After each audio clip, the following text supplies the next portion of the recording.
Hello and welcome to the Deju classes. आप सभी का आपका अपना यूट्यूब चैनल देजू क्लासेस में स्वागत है। आज आपका मैथ्स का पेपर हुआ। आई होप आपने अच्छा करा होगा। उसका आंसर की इस चैनल पे ऑलरेडी अपलोडेड है। अगर आप अभी तक अपना आंसर नहीं मिला है तो आप जाकर के उसको मिला सकते हैं।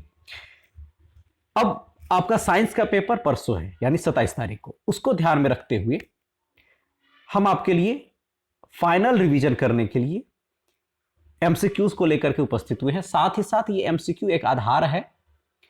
हम यहां पे चैप्टर वाइज उसका डिस्कशन करेंगे कि कौन कौन से प्रश्न पूछे जा सकते हैं। तो आप अंत तक इस वीडियो को देखिए। मुझे आशा है कि आप अच्छे मार्क्स लाएंगे। साथ ही साथ चैप्टर वाइज एमसीक्यू और जो कोडरमा वाला जो मॉडल सेट था उसका भी आंसर क्यू, और जो मॉडल सेट जैक के द्वारा निकाला गया है उसका भी आंसर क्यू कि इस चैनल पे अपलोडेड है। तो आप जाकर के पहले उसको भी आप देख सकते हैं, है ना। इसके प्लेलिस्ट में जाइए और प्लेलिस्ट में वो सारा चीज अवेलेबल है। ठीक है, इतना देख लेंगे, आपका 40 में 40 आराम से आ जाएगा। इससे बाहर प्रश्न नहीं पूछा जाएगा। क्लियर है? तो चलिए, अगर आप अभी तक इस चैनल को सब्सक्राइब नहीं किए तो आप इस चैनल को सब्सक्राइब कर लीजिए। चलिए आगे बढ़ते हैं, हम लोग फाइनल रिवीजन करते हैं। यहां पे जो प्रश्न है, प्रश्न एक रहेगा, लेकिन उसके साथ साथ उसके आगे पीछे जो भी जितने भी प्रश्न पूछे जा सकते हैं उसका भी हम लोग यहां पे डिस्कस करेंगे। चलिए, पहला प्रश्न है, दाढ़ी बनाने के लिए किस दर्पण का उपयोग किया जाता है? तो दाढ़ी बनाने के लिए किस दर्पण का, दाढ़ी मतलब दाढ़ी आप क्या देखना चाहें? बड़ा करके देखना चाहेंगे तो छोटा ऑब्जेक्ट को भी बड़ा करके देखने का काम जो है किस मिरर का है? तो वो है अवतल दर्पण का। किस दर्पण का है? अवतल दर्पण का। इसलिए जो छोटा चीज से बड़ा, यानी अगर डेंटिस्ट लोग दांत देखेंगे तो उसको बड़ा करके देखेंगे, आवर्धित करके, तो कौन सा दर्पण प्रयोग करेंगे भाई? उसमें कनकेव अवतल दर्पण प्रयोग करेंगे। अगर आपको देखने का अगर दाढ़ी बनाना है तो क्या होगा? दाढ़ी को बड़ा करके देखना होगा कि कहां बचा है, कहां पूरा छिला गया कि या बच गया, है ना। तो उसको भी आप किस दर्पण से देखेंगे? अवतल दर्पण से देखिएगा। उत्तल दर्पण कहां रिस्पॉन्सिबल है? उत्तल दर्पण रिस्पॉन्सिबल है जहां बड़ा एरिया कवर करना है, ज्यादा से ज्यादा अगर क्षेत्र आपको कवर करना है तो उत्तल दर्पण। जैसे गाड़ी के साइड मिरर में, ताकि छोटा सा दर्पण में पूरा पीछे का पूरा व्यू दिख जाए, या फिर जहां ड्राइवर चला रहा है बस वहां पे उसके सामने, है ना, कि वहां से ड्राइवर देख ले उसको, पूरे बस में जितने भी पैसेंजर्स बैठे हुए उसको आसानी से देख ले। क्लियर है? तो अगर बड़ा क्षेत्र को देखना है तो वो उत्तल दर्पण, और अगर छोटा क्षेत्र को बड़ा करके देखना है तो अवतल दर्पण। क्लियर है? तो दाढ़ी बनाने के लिए किस दर्पण का उपयोग किया जाएगा? अवतल दर्पण का। चलिए, और क्या पूछा जा सकता है? दर्पण सूत्र 1/v + 1/u = 1/f। v क्या है? प्रतिबिंब की दूरी। b क्या है? u क्या है? बिंब की दूरी या वस्तु की दूरी। f क्या है? फोकस दूरी। और क्या देखना है? f = r/2। r क्या है? वक्रता त्रिज्या। f क्या है? फोकस दूरी। r का मान दे देगा, f का मान दे देगा, आपसे पूछ देगा किसी एक का मान न दे करके, है ना। आवर्धन, आवर्धन क्या है किसका? दर्पण का। तो -v/u, m = -v/u, याद रखेंगे, है ना। तो न्यूमेरिकल्स इतने आ सकते हैं इससे। ठीक है, चलिए, 4D क्षमता वाले अवतल लेंस। अब लेंस में क्या है? लेंस में अवतल या उत्तल? ठीक है, लेंस में क्या होगा? अवतल लेंस या उत्तल लेंस। आंख में कौन सा लेंस है? उत्तल लेंस है। फिर सूत्र लेंस सूत्र क्या हो जाएगा? 1/v - 1/u = 1/f। और इसमें क्या हो सकता है? आवर्धन क्या हो जाएगा? v/u। ठीक है, अब देखिए यहां पे क्षमता यानी पावर, पावर क्या होता है? फोकस दूरी का रेसिप्रोकल, व्युत्क्रम होता है। तो p = 1/f। ठीक है, या f = 1/p। दूसरा चीज, उत्तल लेंस का f जो होगा वो पॉजिटिव होगा, धनात्मक होगा, और अवतल लेंस का f क्या होगा? ऋणात्मक होगा। क्लियर है? चलिए, 4D क्षमता है तो f बराबर क्या हो जाएगा? 1/4। तो ये किस में दे देगा, मीटर में। इतना मीटर हो गया आंसर। लेकिन यहां पे सारा ऑप्शन किस में है, सेंटीमीटर में है, तो आप इसको बदल दीजिए सेंटीमीटर में। तो सेंटीमीटर में बदलिएगा तो 25, यानी 25 सेंटीमीटर। ऑप्शन नंबर बी क्या हो जाएगा, इसका सही आंसर हो जाएगा। क्लियर है। तो लेंस से ये भी पूछ सकता है। अब देखिए आगे, ये आपका कनकेव मिरर एनसीईआरटी का इमेज है ना, कनकेव मिरर के लिए है। क्या कह रहा है कि अगर वस्तु अनंत पर है यानी इंफिनिटी पर है तो इमेज कहां बनेगा, फोकस पर एट एफ। कैसा इमेज बनेगा, एकदम छोटा, अत्यधिक छोटा और बिंदु साइज, पॉइंट साइज इमेज बनेगा। और प्रकृति की नेचर क्या होगा, रियल एंड इन्वर्टेड, वास्तविक एवं उल्टा। सी से पहले है तो सी और एफ के बीच में कैसा, छोटा, कैसा, वास्तविक और उल्टा, यानी रियल इन्वर्टेड। सी पर है तो सी पर ही इमेज बनेगा, समान साइज, वास्तविक और उल्टा। प्रश्न यहां से पूछा जा सकता है कि ऐसी कौन सी स्थिति है कि प्रतिबिंब का और बिंब का जो साइज है, आकार है, वो सेम है, इक्वल है, बराबर है। तो क्या होगा, वस्तु की स्थिति सी पर होगी तब। ठीक है। सी और एफ के मध्य में वस्तु है तो प्रतिबिंब कहां बनेगा, सी से पहले, वो कैसा बनेगा, बड़ा बनेगा, वास्तविक तथा उल्टा। एफ पर है तो कहां बनेगा, अनंत पर, कैसा, अत्यधिक बड़ा, वास्तविक और उल्टा। पी और एफ के बीच में है तो दर्पण के पीछे, कैसा, बड़ा, आभासी और सीधा। ये एक्सेप्शन है, यहीं से एक नंबर के प्रश्न पूछे जा सकते हैं कि आभासी और सीधा और विवर्धित, बड़ा, किस दर्पण में प्रतिबिंब बनता है, तो अवतल दर्पण में बनता है। अगर ये छोटा होता, आभासी और सीधा के साथ छोटा होता, तो वो हो जाता उत्तल दर्पण। क्या हो जाता, उत्तल दर्पण। क्लियर है। आई होप आप समझ गए होंगे। यहां पे क्या है, उत्तल दर्पण का है, अनंत पर है तो फोकस एफ पर है ना, दर्पण के पीछे कैसा, छोटा बनेगा, आभासी तथा सीधा, यानी वर्चुअल और इरेक्ट। याद रखिएगा, वर्चुअल के साथ हमेशा इरेक्ट होगा, आभासी के साथ हमेशा सीधा होगा। अनंत तथा दर्पण के मध्य, दर्पण के ध्रुव यानी पी के बीच में, पोल के बीच में है, तो इमेज कहां बनेगा, पी और एफ के बीच में। कहां बनेगा, ये आपका उत्तल दर्पण है तो इमेज कहां बनेगा, पीछे, यहां। क्लियर है। ऑब्जेक्ट अगर यहां है तो इमेज बनेगा यहां। ठीक है, ठीक है, इस टाइप से।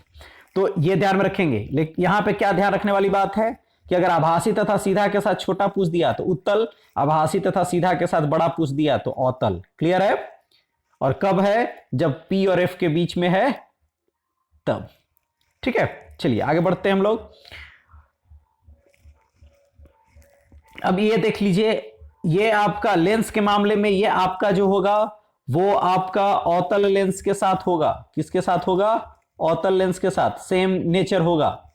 और उत्तल लेंस के साथ ये जो अवतल दर्पण ने किया वो उत्तल लेंस करेंगे, और जो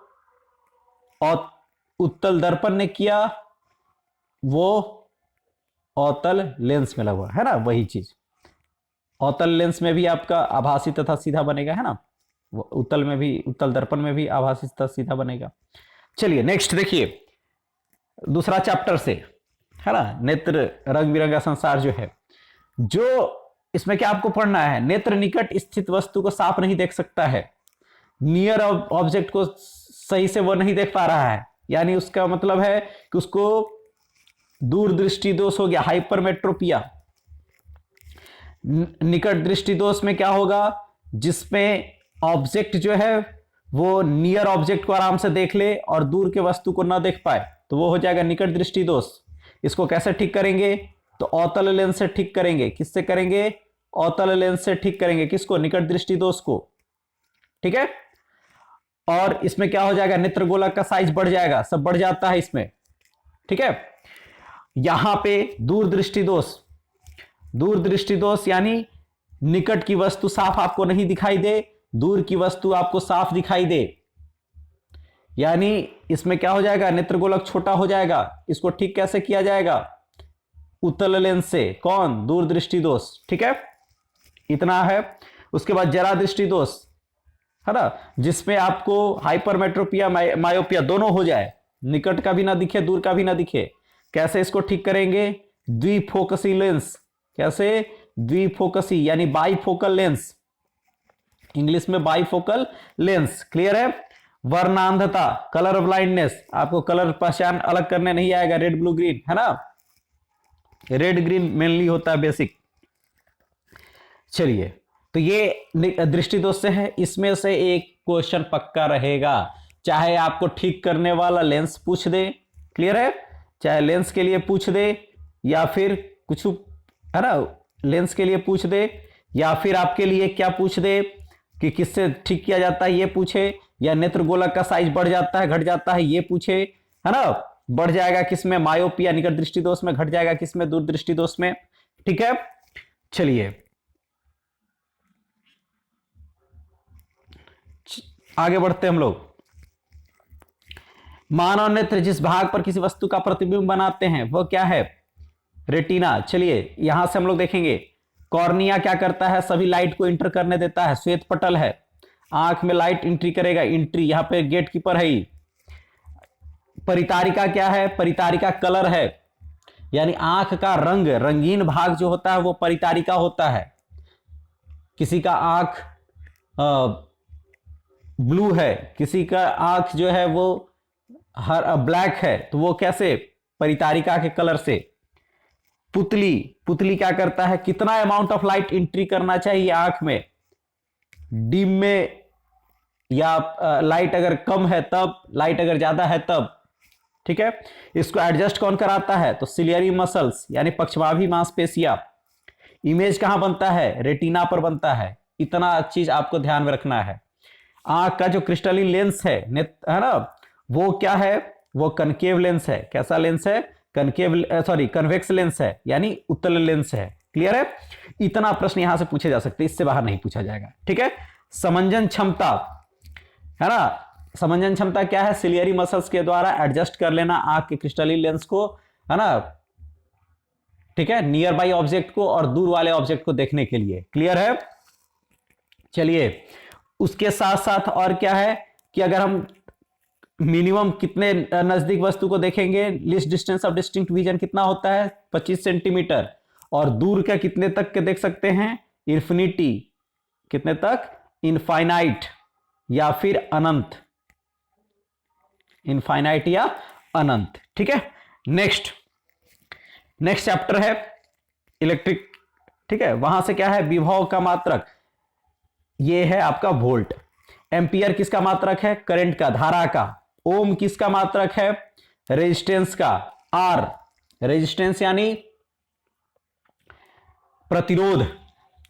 फिर ओम्स लॉ क्या कहता है कि V is directly proportional to I, है ना। A और B दो टर्मिनल के बीच का जो विभव होता है वो समानुपाती होता है किसके, जितना धारा उसमें प्रवाहित हो रहा है उसके, है ना। और V बराबर क्या हो जाता है, IR। ठीक है, वाट किसका है, वाट आपका पावर का है, वाट किसका है, पावर का। चलिए, और क्या ध्यान में रखना है आपको, R equals to rho L by A. ठीक है, तार का लंबाई बढ़ाइएगा तो रेजिस्टेंस बढ़ेगा, तार का क्षेत्रफल बढ़ेगा तो रेजिस्टेंस घटेगा। ठीक है, इतनी सारी बातें आप ध्यान में रखेंगे। यांत्रिक ऊर्जा को विद्युत ऊर्जा में बदलने वाला उपकरण, device which converts mechanical energy into electrical energy, इसको बोलते हैं जनरेटर। क्या होगा, जनरेटर। जनरेटर क्या होता है, जनरेटर जो होगा वो यांत्रिक ऊर्जा को विद्युत ऊर्जा में बदलेगा। ठीक है, क्लियर है। अच्छे, ये जो है क्या कहता है कि अगर किसी तरह से आप मैग्नेटिक फील्ड को बदल देते हैं, है ना, चुंबकीय क्षेत्र में परिवर्तन करते हैं, तो उसमें करंट इंड्यूस होता है, ईएमएफ इंड्यूस होता है, विद्युत वाहक बल जो होता है वो उसमें आ जाता है। ठीक है, जिससे करंट यानी धारा जो है वो प्रवाहित होने लगती है। ठीक है, तो ये किस में काम है, जनरेटर में। इलेक्ट्रिक मोटर का काम क्या है, इलेक्ट्रिकल एनर्जी को मैकेनिकल एनर्जी में बदलना, यांत्रिक ऊर्जा में बदलना। विद्युत ऊर्जा यांत्रिक ऊर्जा में कौन बदलेगा? मोटर, जैसे फैन वगैरह हो गया। और जनरेटर क्या करेगा? यांत्रिक ऊर्जा को विद्युत ऊर्जा में बदलेगा। ठीक है, लॉन्ग क्वेश्चन के लिए ये बहुत इंपॉर्टेंट है, या तो जनरेटर पूछेगा या तो मोटर पूछेगा, ज्यादा चांस है जनरेटर ही पूछेगा। चलिए नेक्स्ट देखिए, पवन विद्युत जनित्र में पवन की चाल कम से कम कितनी होनी चाहिए? तो ये याद कर लीजिए, 15 किलोमीटर प्रति घंटे। नेक्स्ट देखिए, zinc plus CuSO4 ZnSO4 plus Cu ऊपर दी गई रासायनिक अभिक्रिया। इन सारे चैप्टर्स का भी हम लोगों ने जो देखा वो चैप्टर वाइज भी अवेलेबल है इस चैनल पे, आप जाकर के उसको भी देख लेंगे, वहां पे ज्यादा नंबर ऑफ क्वेश्चंस हैं। अगर कुछ छूट गए होंगे तो आप वहां से भी उसको कवर कर सकते हैं।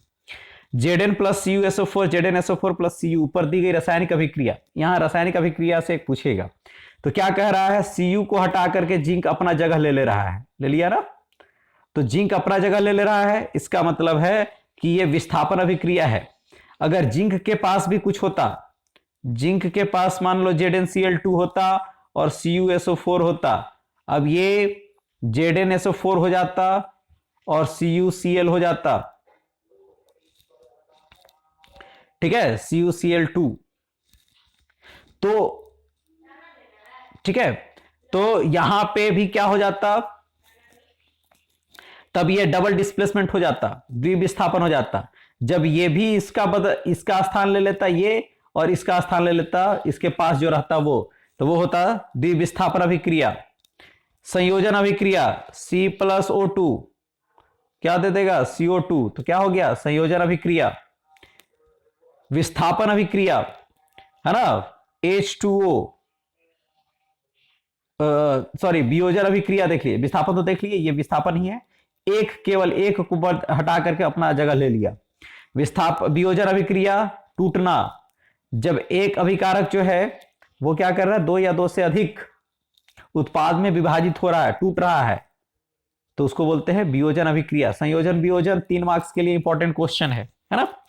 चलिए, आई होप ये क्लियर हो गया होगा। चलिए अगला क्वेश्चन से यहां पे देखिए, है ना, सूचक फेनोप्थेलिन और मिथाइल ऑरेंज दोनों सिंथेटिक सूचक हैं। ठीक है, संश्लेषित सूचक हैं। फिनोप्थेलिन रंगहीन होता है, मिथाइल ऑरेंज नारंगी। अम्ल के साथ रंगहीन ही रहेगा और क्षार के साथ गुलाबी। कौन? फिनोप्थेलिन। मिथाइल ऑरेंज नारंगी होता है, अम्ल के साथ लाल और ऐसे पीला। हल्दी नेचुरल है, प्राकृतिक है सूचक, पीला होता है ना, अम्ल के साथ कोई परिवर्तन नहीं और क्षार के साथ भूरा हो जाएगा। लिटमस, अगर लाल लिटमस नीला हो जा रहा है इसका मतलब है क्षार है, और अगर नीला लिटमस लाल हो जा रहा है तो सोचिए अम्ल है। ठीक है, चलिए नेक्स्ट, किसमें कौन सा अम्ल पाया जाता है? सिरका में एसिटिक अम्ल, संतरा में साइट्रिक अम्ल, इमली में टार्टरिक अम्ल, टमाटर ऑक्जेलिक अम्ल, दही दूध लैक्टिक अम्ल, नींबू में साइट्रिक अम्ल, चींटी का डंक या नेटल का डंक दोनों में मेथनोइक अम्ल।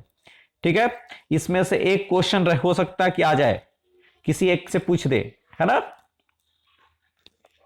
सेव में मैलिक एसिड, याद रखिएगा, सेव में मैलिक एसिड। चलिए, तो ये आपका अम्ल के लिए पूछा जा सकता है। फिर क्या है, कौन सा अम्लीय होगा? अम्ल का रेंज क्या होता है? 0 से 14। 7 पर उदासीन होगा, लवण होगा। 7 से कम ये होगा अम्ल, और 7 से 14 के बीच में ये हो जाएगा क्षार। तो जैसे जैसे बढ़िएगा क्षारीय बढ़ता जाएगा, इधर जैसे जैसे घटिएगा अम्लीयता बढ़ता जाएगा। ठीक है, तो कौन अम्ल ज्यादा है? 1, 5, 8 और 10 तो अम्ल है ही नहीं, 1 और 5 में जिसका 1 है वो ज्यादा अम्लीय होगा। क्लियर है, इधर से अम्लीयता बढ़ेगा इधर और क्षार बढ़ेगा इधर। क्लियर है, चलिए निम्नलिखित में से कौन सबसे अधिक अभिक्रियाशील धातु है? अभिक्रियाशील धातु के लिए देख लीजिए, यहां पे potassium, sodium, calcium, magnesium, aluminium, zinc, iron, lead, है ना, हाइड्रोजन, कॉपर, मरकरी, ठीक है, सिल्वर और गोल्ड। ये याद रखिएगा कि ये, है ना, अभिक्रियाशीलता सीरीज है ये। अभिक्रियाशीलता घटती जा रही है। सबसे अधिक अभिक्रियाशील कौन है? पोटेशियम है। अभिक्रियाशील का मतलब एक और यहां से आएगा कि पोटेशियम जो है वो सोडियम को भगा सकता है और जो विस्थापन अभिक्रिया है उसमें अपना जगह ले सकता है। सोडियम कैल्शियम को भगा देगा, मतलब जो है उसके नीचे जितने भी एलिमेंट्स हैं, तत्व हैं, उन सबको वो हटा सकता है। जैसे जिंक है वो आयरन को हटा देगा, लेड को हटा देगा, कॉपर को हटा देगा, लेकिन कॉपर जो है वो आयरन को और जिंक को नहीं हटा पाएगा। क्लियर है? तो ये ध्यान में रखिएगा, यहां से भी प्रश्न पूछे जा सकते हैं। एक आपको इक्वेशन दे देगा, है ना, और पूछ देगा कि इसमें सही है कि नहीं है, ये उसको विस्थापित कर सकता है कि नहीं कर सकता है। ठीक है, चलिए फिर धातु में याद रखिएगा, धातु में लिक्विड स्टेट में कौन होता है? Hg, यानी पारा जो होता है धातु है लेकिन वो लिक्विड होता है।